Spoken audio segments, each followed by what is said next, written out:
O Senhor nos concede estarmos aqui pela primeira vez nesse templo onde a igreja se reúne para adorar o Senhor. Aleluia. Quero louvar a Deus pelo vida do pastor Leonardo. Deus abençoe. Em nome de Jesus. João Pedro, Deus abençoe. Vendo algumas pessoas que nós nos encontramos ali na cidade de Campos Belos. Que Deus em Cristo possa abençoar. Louvar a Deus pela sua vida. Está aqui comigo a minha esposa, também o pastor Jefferson. Estamos aí na luta do dia a dia, trabalhando para o Senhor Jesus. Os que encontraram, por gentileza, digam amém. Amém. A palavra do Senhor que nos diz assim: chegando Jesus às portas de Cesareia de Filipe, interrogou os seus discípulos, dizendo: quem dizem ser o Filho do Homem? E eles disseram: uns João Batista, outros Elias, e outros Jeremias, ou um dos profetas. E disse-lhe ele: e vós o que dizeis quem eu sou? Simão Pedro respondeu e disse: tu és o Cristo, Filho do Deus vivo. Jesus respondendo disse-lhe: bem-aventurado és tu, Simão Bar-Jonas, porque tu não revelou a carne e o sangue, mas o meu Pai que está nos céus. Pois também eu te digo que tu és Pedro, sobre esta pedra eu edificarei a minha igreja, e as portas do inferno não prevalecerão contra ela. E eu te darei as chaves do reino dos céus, e tudo o que ligares na terra será ligado nos céus, e tudo o que desligares na terra será desligado nos céus. Eu quero fazer mais uma oração, não desmerecendo a oração do nosso querido pastor, mas quanto mais oração, melhor, né? Cure sua cabeça. Eterno Deus e Pai, Senhor da glória, eu quero te dar graças, ó Deus querido, por esta oportunidade, onde nós estamos aqui, ó Pai, para conhecer mais uma partícula do corpo de Cristo, ó Pai. Senhor, eu quero te pedir nessa noite para que o Senhor possa falar conosco aqui nesta casa. Nós somos uma igreja edificada sobre a rocha e cremos que a rocha é o Senhor. Então, meu Pai querido, fala aos nossos corações aqui nesta noite. Nos usa, ó Pai querido, com autoridade, meu Pai, a autoridade que o Senhor tem dado à tua igreja, ó Pai, para que nós possamos entender a tua palavra e vivermos a tua palavra e sermos cheios da tua palavra, Pai querido. Em nome do Senhor Jesus, pois é o que eu te oro nesta noite. Você que crê, diga amém. Amém. Sente por alguns minutos, eu quero ser bem breve, que a hora não nos espera. Queridos e amados irmãos, estamos diante de uma das maiores passagens dentro do ministério de Jesus. No capítulo de número 16, nós vemos Jesus em uma conversa com seus discípulos. E duas perguntas eu vejo iniciais aqui nesta conversa. A primeira pergunta, Jesus está se dirigindo o que o povo achava quem que era Jesus. Aleluia. Jesus ele vai olhar para os seus discípulos e vai perguntar: o que o povo está dizendo quem é o Filho de Deus? O que o povo está falando a respeito de mim? Um dos discípulos, e a Bíblia não vai falar quem foi o discípulo que se levantou, vai olhar para Cristo e vai dizer: uns estão dizendo que tu és João Batista, outros já falam que Elias, alguns falam até de Jeremias e outros falam um dos profetas. A grande verdade é que o Filho de Deus era esperado sobre o povo. Jesus está já quase a findar o seu ministério e cumprir a sua palavra, aquilo que é falado desde a antiga aliança, daquele que se entregaria por nós para morrer, se entregaria por nós como um cordeiro inocente a ser levado ao sacrifício, para que hoje eu e você tivéssemos a liberdade de estarmos diante dele para adorar. Mas dentro desse diálogo, algo me chama a atenção, porque algumas pessoas não entendiam quem era o Filho de Deus, quem era aquele que era enviado por Deus para morrer por amor de uma nação que muitas vezes virava as costas para ele, para morrer por um povo que tinha a promessa e que muitas vezes preferia andar na contramão de Deus. Quando as pessoas olham e dizem que o entendimento de algumas pessoas era João Batista, a voz que clamava no deserto e que preparara o caminho para o Filho do Homem, eles não entendiam que João Batista era aquele apenas que seria uma voz levantada, mas que só prepararia o caminho para o Filho do Homem vir. Outros talvez não entendiam e achavam que era Elias. Elias é aquele homem que, quando o povo está corrupto, pois está diante do pior rei que se poderia existir naquela nação. A Bíblia diz que Acabe, ele não só mistura a adoração a Deus, como substitui a adoração a Deus, para que o povo viesse agora a adorar a Baal e outros deuses. Ele agora está substituindo a adoração a Deus. E o que é pior, fazendo alianças com pessoas erradas. Neste período, Elias vai aparecer, e não sabe de onde. Mas a palavra de Deus vai dizer que ele chega, entrega o recado e sai da face do rei. E como profeta, e é importante dizer aqui nessa noite que os profetas de antigamente não eram como os profetas de hoje. Nós estamos vivendo uma geração onde nós queremos profetas que falem aquilo que nós queremos ouvir. Aleluia. Mas a grande verdade é que quando nós vamos estudar a Bíblia Sagrada, entendemos que toda vez que Deus levanta profeta na antiga aliança ou no Antigo Testamento, é sinal que Ele quer trazer o seu povo de volta, corrigir o seu povo e fazer com que o seu povo venha para o caminho do arrependimento. Foi assim que Deus levantou Elias, o tibista.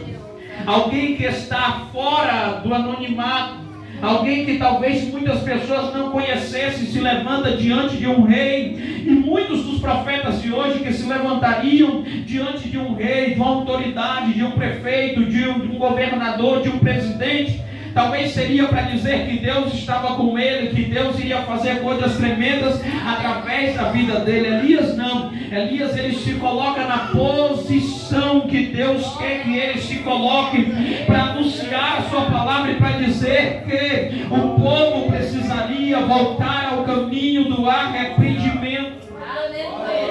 Então entenda nessa noite que profeta não é aquele que fala o que o povo quer ouvir. Profeta é aquele que se levanta para falar aquilo que o povo está precisando ouvir. Elias é aquele que libera a palavra e a palavra se cumpre através daquilo que ele está sendo liberado. Por quê? Porque o Deus que levanta Elias não falha. O Deus que levanta Elias não deixa a sua palavra voltar atrás. E o Deus que levanta Elias e que usa Elias como porta-voz para anunciar a sua palavra é aquele que sustenta. E você conhece a história de Elias. E mesmo que Elias tenha o seu ministério grandioso, talvez com altos e baixos, Elias não seria aquele o qual Deus enviaria para a libertação do seu povo e para a restauração da sua igreja. Alguns têm o entendimento que não é Elias, mas é Jeremias, aquele profeta que é conhecido como o profeta das lágrimas, o profeta chorão. Só que o povo não entende quem realmente é aquele que seria levantado, como Isaías escreveu, para levar os nossos pecados, para levar as nossas transgressões, para que hoje nós viemos ter paz no caminho. Só que enquanto Jesus está conversando com essas pessoas, com os seus discípulos, Jesus agora vai mudar a pergunta, porque agora o que está perguntando, o que o povo pensa, Jesus ele vai olhar para os seus discípulos e vai dizer: e vocês? O que pensam ser o Filho do Homem? Neste momento a Bíblia vai dar o nome para o discípulo que vai se levantar para falar para Cristo. Pedro vai tomar a posição dos discípulos. Eu imagino Pedro se colocando de pé e disse: essa pergunta eu sei responder. Pedro talvez olhou para os outros discípulos e quando todos estavam calados, Pedro vai dizer: eu sei responder essa pergunta. Então responde, Pedro, com essa pergunta: tu és o Cristo, Filho do Deus vivo. Pedro, ele chega ao entendimento de uma revelação: quem era, o que estava diante dele, o que falava para ele seria o Cristo, Filho do Deus vivo. Só que eu preciso falar para você quem era Pedro.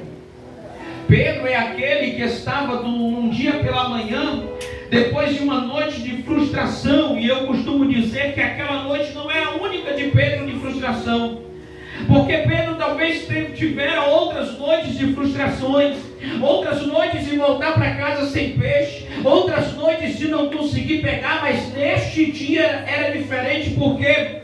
Porque o Filho do Deus vivo resolve fazer um culto na beira da praia, na beira do mar ou na beira do lago daquele lugar. Ele está agora pegando ali, e grande era a multidão que estava diante dele.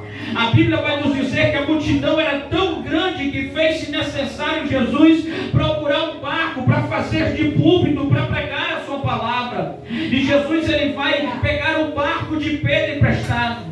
Pedro estava lavando as redes, para guardar as redes, para voltar para casa. Talvez já tinha prendido o barco lá no canto, para depois de guardar as redes ir para sua casa descansar, depois de uma noite sem pegar nada.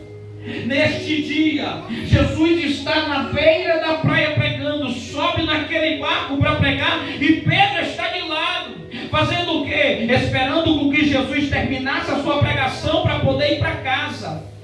Jesus está pregando para a multidão, anunciando a multidão, pregando o reino dos céus, o novo tempo que está chegando. Quando Jesus termina aquele culto, Jesus vai olhar para Pedro e vai dizer: Pedro, agora eu quero fazer um negócio contigo, nós vamos pescar. Aleluia. Só que quem entende, Pedro entendia muito bem que a melhor hora de se pescar naquele lugar era a noite. Só que Pedro resolve obedecer a voz daquele que estava dizendo para ele pescar. O que ele faz? Ele vai para o outro mar. O que me chama a atenção é que as redes que talvez já estavam lavadas, guardadas, começam a ser desdobradas. Que o barco que estava preso, ele começa a ser solto, e que Jesus agora vai com Pedro para aquele lugar para fazer uma pescaria. E sabe de uma coisa interessante? É que Jesus vai usar o mesmo barco, a mesma rede e as mesmas pessoas no mesmo lugar para pescar. Só que agora é diferente, porque o Pedro que pescou a noite toda e não pegou nada, está levando Jesus também com ele em alto mar para pescar. Aleluia. Deixa eu liberar aqui algo para você nessa noite. Talvez eu não te conheça e não sei como é que tem sido a tua vida. Você talvez tenha vivido uma vida de frustrações e decepções. Nada tem dado certo na tua vida, mas deixa eu te dizer que Jesus está nesse culto aqui nessa noite. E Ele está te convidando para você pegar as mesmas ferramentas, as mesmas, aleluia, o mesmo barco, a mesma rede, o mesmo mar, e voltar com Ele de novo para o mesmo lugar onde você se sentiu frustrado. Só que agora é diferente. Por quê? Porque você não vai mais sozinho. Jesus está indo contigo no barco.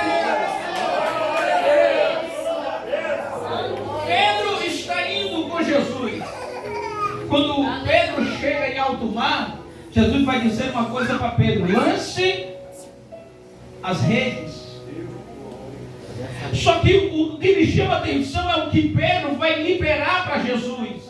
Ele vai dizer: Senhor, eu passei a noite toda pescando e não peguei nada, mas segundo a tua palavra eu lançarei as redes.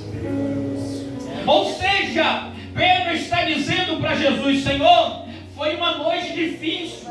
Senhor, foi uma noite de frustração. Senhor, foi uma noite onde eu enfrentei ventos, onde eu enfrentei ondas, eu jogava rede e não pegava nada, não peguei nenhum peixe, não peguei nada. Mas lá na beira da praia eu ouvi o Senhor pregando. Lá na beira da praia eu ouvi as tuas palavras. Lá na beira da praia criou algo dentro de mim, que mesmo que uma noite seja de frustração,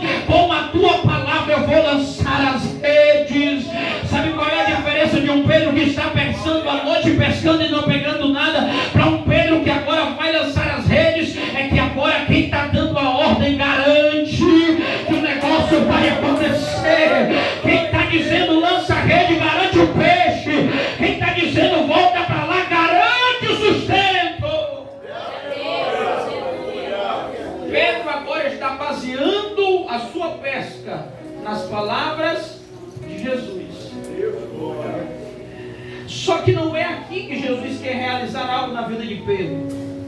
Quando Pedro volta depois de uma pesca maravilhosa, Pedro está agora na beira da praia com muitos peixes. O Senhor vai olhar para Pedro e vai dizer uma ordem agora. Qual é a ordem de Jesus? Pega a tua rede, lava ela, dobra ela, prepara tudo, amarra o barco, só que tu não vai mais voltar para cá. Eu quero que você abandone as redes, abandone este barco, que agora eu vou fazer de ti um pescador de homens. O Senhor vai convidar Pedro agora para estar com ele. Este é Pedro. Pedro é aquele que quando Jesus está pregando mais uma vez na beira da praia, o Senhor vai dizer para os seus discípulos: entrem no barco e passem para o outro lado, eu vou depois. Os discípulos obedecem a voz de Jesus, entram no barco, Jesus sobe para o monte, lá no monte ele começa a orar. A Bíblia diz que uma certa hora da madrugada se levanta um vento, uma tempestade tão grande que eles estão apavorados. Eles estão sem entender, eles estão sem saber o que é que está acontecendo, o que eles vão fazer. Porque diferente do Jesus que estava no barco, quando libera a palavra para Jesus, para Pedro, durante a pesca, Jesus agora não está com eles. Mas a Bíblia vai dizer que lá do monte Jesus está contemplando tudo. Deixa eu liberar uma palavra para a sua vida aqui nessa noite, que talvez você está dizendo: Jesus não está no meu barco, Jesus não está na minha casa, Jesus não está na minha família. Mas não está no barco não significa que ele está fora do controle da tua casa. Talvez Jesus possa até não estar no teu barco, mas aonde ele estiver, ele está contemplando as tuas lutas, as tuas provas, o que você tem passado. O Senhor está contemplando em uma certa hora, ele resolve agir, porque Deus é assim, ele não age no nosso tempo. Nós temos um problema muito grande, e este é o problema da igreja. Nós queremos viver, nós somos uma geração fast food. Que geração é essa, pastor? É uma geração que quer que Deus fale agora e cumpre agora. É uma geração que quer que Deus cumpre no seu tempo, fale na sua hora e fale do jeito que você quer. Deixa eu lhe dizer que Jesus não é um garçom onde você se senta na mesa, pede o seu pedido e depois ele vai entregar, não. Jesus não chega nem na tua hora, nem na minha hora, nem no meu tempo, nem no teu tempo. Jesus chega na hora que ele resolve chegar. E a hora que Jesus resolve chegar é a melhor hora que nós podemos contemplar o Senhor. Sabe por quê? Existe uma diferença entre o possível e o impossível. Tem gente querendo que Deus faça algo que você pode fazer. Tem pessoas querendo que Deus realize algo que você pode realizar. Deixa eu desmitificar aqui algo na sua vida. O Senhor não vai fazer por você aquilo que você pode fazer. Você pode orar, fazer campanha. O Senhor não vai fazer aquilo que você pode, porque o possível você pode fazer. Então, pastor, me diz aonde é que Jesus chega. É quando a situação está fora do teu controle. É quando o que parece para você não tem mais jeito. É quando você olha e diz: acabou, não tem saída, não tem mais o que fazer. Este é o momento que Jesus chega para operar na tua vida. Jesus está contemplando os seus discípulos, mas não vai na mesma hora que ele contempla. Ele vai na sua hora. Jesus vai chegar na hora certa. Só que quando Jesus chega na beira do lago, com a mente de pregador, conjecturando que o pensamento aqui humano, Jesus já é tarde da madrugada, não tem um pescador para auxiliar Jesus, não tem barco ali, porque os barcos estão em alto mar, é momento de pesca. Jesus vai olhar e não vê aquilo. O que ele resolve? Ele resolve andando.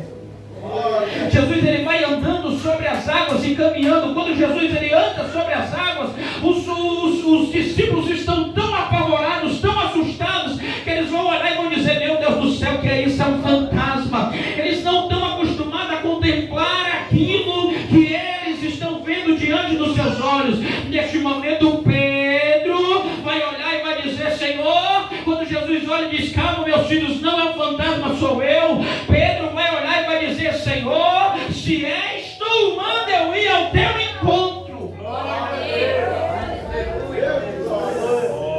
Eles estão diante de uma tempestade. Qual é o lugar mais seguro diante da tempestade? É dentro do barco ou é fora do barco? Hã? Responda. Dentro do barco ou fora do barco? Dentro do barco. Só que Pedro é tão afoito que ele diz: eu quero experimentar esse negócio aí de andar sobre as águas. Pedro, ele não quer viver o que os outros vivem, ele quer viver uma coisa nova, uma coisa diferente. Enquanto os discípulos estão dizendo: o lugar mais seguro é aqui dentro do barco, porque estamos sendo açoitados pela tempestade, Pedro vai olhar para Jesus e vai dizer: Jesus, é tu mesmo? Pois então faz eu ir a teu encontro. Aí Jesus é aquele que não nega seu poder para ninguém, porque quem quiser tem poder de Deus aqui, quem quiser tem autoridade de Deus aqui, quem quiser tem unção de Deus aqui, é só querer que ele está. Jesus vai olhar para Pedro e vai dizer: pois vem, Pedro, desce do barco e vem ao meu encontro. Eu imagino Pedro tirando o pezinho, botando dentro das águas e começando a caminhar indo ao encontro de Jesus. Só que a Bíblia vai dizer que num certo momento Pedro começa a desviar o olhar de Jesus e olhar para um lado e para o outro, e quando ele começa a fazer isso, ele começa a afundar, e é o que acontece. Sabe por que tem muita gente fraca olhando para a tempestade, murmurando, não consegue ir adiante, porque perdeu o alvo, deixou de olhar para Jesus.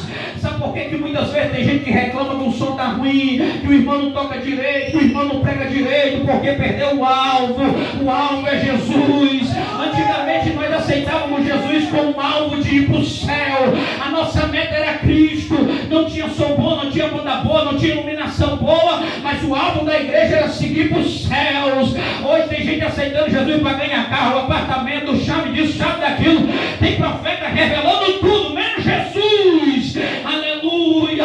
Ei, meu filho, quando você tirar a atenção do irmão que está do lado, que está do outro, que está na frente, que está de trás, que deixou de vir para olhar para Jesus, não tem tempestade que te afunda, não tem, aleluia, tempestade que te varre, não tem nada que para o teu chamado, mas para de olhar para o lado e olha para Jesus.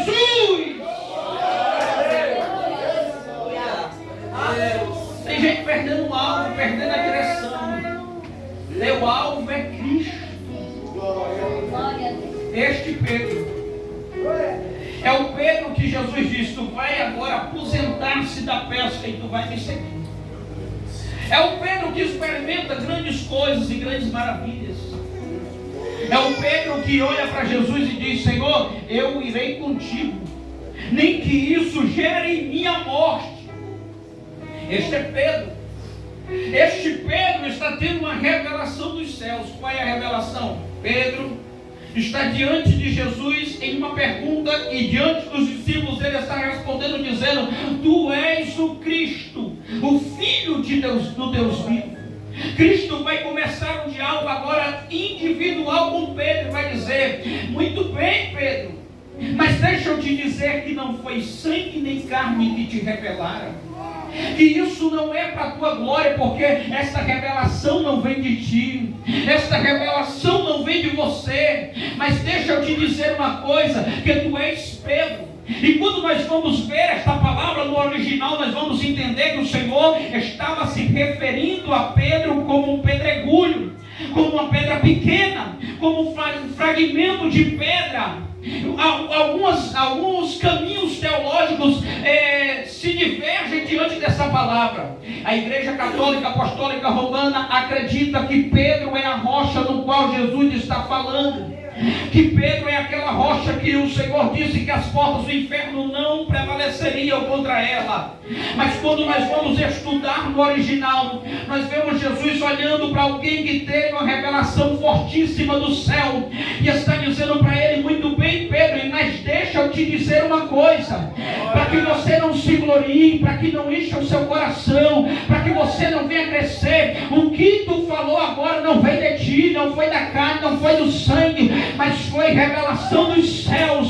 E para que tu entenda ainda mais, tu és Pedro, tu és um pedregulho, tu és parece uma pedra pequena, mas existe uma rocha, existe uma pedra, aleluia, que é uma rocha, aonde eu edificarei a minha igreja, e as portas do inferno não prevalecerão contra ela. Glória a Deus, Santa, mas antes que você venha da glória, deixa eu te explicar algumas coisas. Se Pedro fosse a rocha, como algum caminho da teologia fala, a rocha estaria com algumas rachaduras, e uma estrutura com rachadura é uma estrutura comprometida. Quando nós vamos levantar uma estrutura, uma coisa que há uma preocupação grandiosa é com a base, aonde eu estou construindo a minha estrutura. E Jesus usa muito bem esse exemplo para explicar, aleluia, duas formas de servir ao Senhor. O Senhor com os seus discípulos e algumas pessoas, ele vai dizer: eu comparo a vida de dois tipos de pessoas, dois tipos de crente, dois tipos de servos. O primeiro é aquele que construiu a sua casa sobre a rocha, aquele que teve uma estrutura, aquele que teve, aleluia, preocupação aonde ia construir a sua casa. Eu comparo este com aquele que escuta a palavra e pratica a palavra. Este constrói a sua casa sobre a rocha. Vem a chuva, vem o vento, vem os rios, a tempestade, mas nada abala esta casa. Ou seja, quando eu escuto a palavra, quando eu me alimento da palavra, quando eu recebo a palavra e pratico a palavra, ela cria um efeito poderoso na minha vida. De quê? De me alicerçar sobre a rocha. Aí Jesus vai continuar dizendo que existe outro tipo de pessoa. Quem é? É aquele que constrói a sua casa sobre areia. Quem é este, pastor? É aquele que vem para um culto como esse de encerramento de campanha, escuta a palavra que é pregada, mas quando sai do portão, a palavra entrou no ouvido e saiu no outro. É aquele que escuta a palavra, mas não pratica a palavra. Esse constrói a sua casa sobre areia. Vem o vento, vem a chuva, vem o vento, vem os rios, e logo esta casa vai ao chão. Pois bem, nós cristãos temos que ter uma preocupação em nossa vida. Qual é? Aonde é que a tua casa está construída? Jesus vai revelar para Pedro que existe uma rocha, que aonde a sua igreja seria edificada, e as portas do inferno, que porta é essa? As tribulações do inferno, a morte, a condenação não ficaria de pé sobre esta igreja. Por quê? Porque esta é uma igreja que está firmada, é uma igreja que está sobre a rocha, é uma igreja que está firme. Glória! Deus, glória! Aonde é que está? Glória! Aonde é que você está? Firme. Nós estamos vendo uma geração cada vez distante de Deus. É a geração onde muitos falam do avivamento, mas eu vejo uma geração de extravagância. É uma geração que quer viver mais o momento, eu, agora, os movimentos, mas não tem firmeza sobre a palavra. É uma geração onde eu preciso imitar, eu vou falar. Eu preciso imitar as coisas que estão lá fora. Por quê? Porque a palavra não é mais suficiente. A palavra, João Pedro, parece que não tem mais poder de entrar entre juntas e medulas, aonde nenhum homem consegue alcançar.